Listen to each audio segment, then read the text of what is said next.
One of the most annoying things is when people discount other people's study without them even studying that situation themselves. People that say Hebrews aren't a real people and that the book is not a historical book and those people never existed and it's an esoteric book, that's all fine and well, right? But when you start to say those aren't real people and all those things, give me an example of why it talks about in the scriptures lineages. What would be the point of lineages if they're not real people? And then out of the same mouth say that King James, part of the last strongholds of said group, authorized that book to be written or translated. It's contradictions. Then it makes me feel like you're not for the people or truth. You're for your self-agenda, whereas to pretend you have more information than someone else. Now, I know in the Quran, it talks about the Israelites. Now, cool, I get it. Hebrews was Moabites, Ammonites, children of Lot, the children of Elam, the East. I don't know if they're the East Indians, but Esau, Jacob. These are all Hebrews. But to discount the Israelites, now I don't think that's what's happening here. I think that they're putting all of the Hebrews under the same camp. Now that I'm starting to think about it. But see, this is the thing. This is the thing. Lineages. What would be the point of lineages if it wasn't true?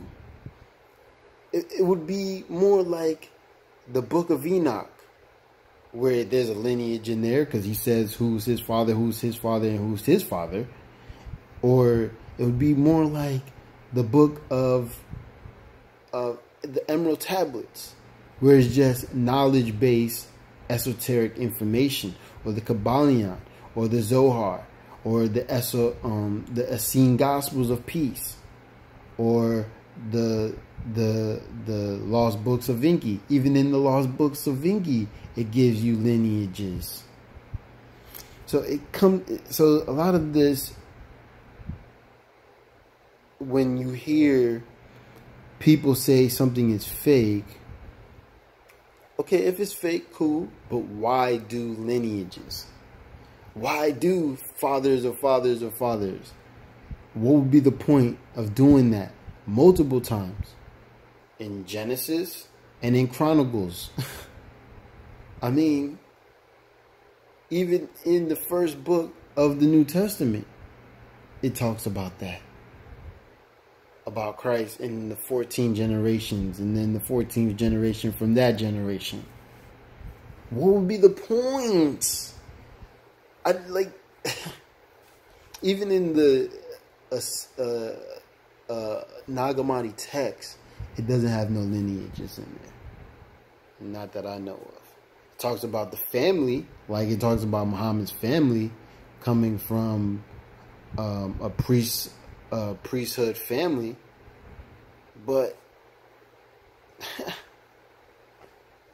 I don't know, man. Sometimes it's like, where is people's head at?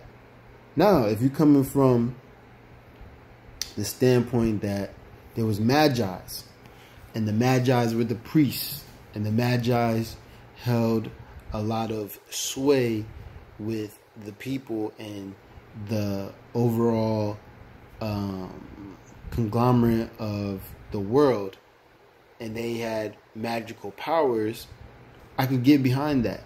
But to say a particular group wasn't who they were because of your teacher without even examining the lineages, I don't know. It's not even you could go into even the Egyptian text, the Book of the Dead, and there's no lineages in there. I mean, to just say these things without any type of like recourse or understanding is crazy. Because I know ain't nobody could tell me nothing. I'm an Israelite. Nobody could tell me I'm not. Being a Moor, there's several definitions for that. One is a Moor could be, it says Moor is the land, someone that inhabited Mauritania. Those are all plausible. It's the same thing as saying somebody lives in America and they're American because they live in America. I mean, like, and Moor is also talking about the land. So if you're saying Moorish, that's alluding to original person because you're from the earth, the Mother Earth.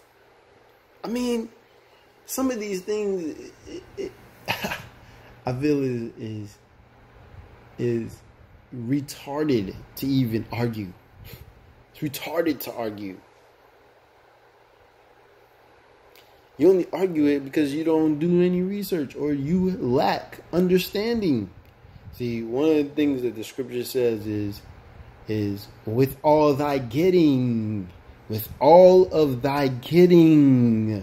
get understanding. Understanding comes before knowledge. You can't have knowledge without understanding it. Then when you understand it, then you can apply it. That's how you get wisdom. I mean, this shit is sometimes it's asinine, bruh. I mean, people just don't think. Whatever, yo.